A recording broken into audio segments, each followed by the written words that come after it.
Understanding the phrase, consumed by, a guide for English learners. Hello everyone, and welcome to our English learning series. Today, we're going to explore the meaning and use of the phrase, consumed by.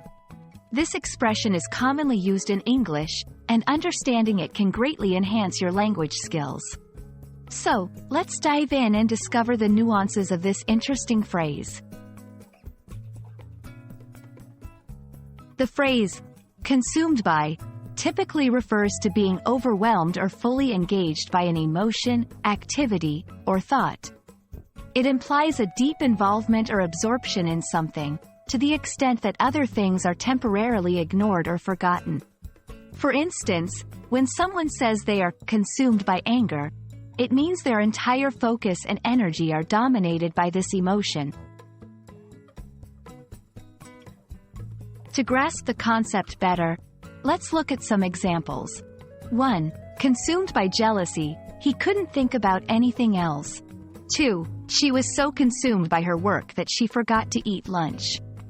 3. The artist was consumed by his passion for painting.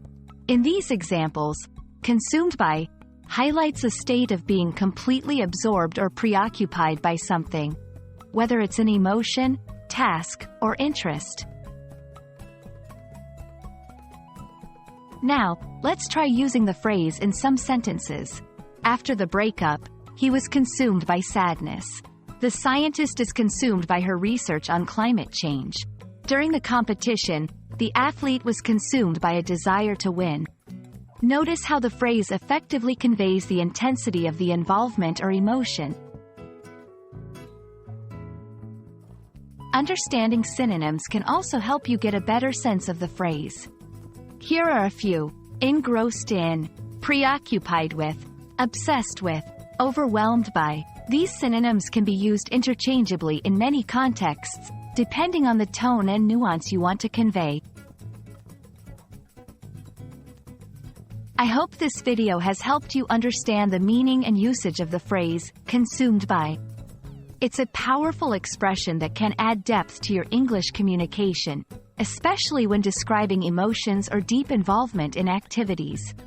Keep practicing, and soon you'll be using this phrase like a native speaker.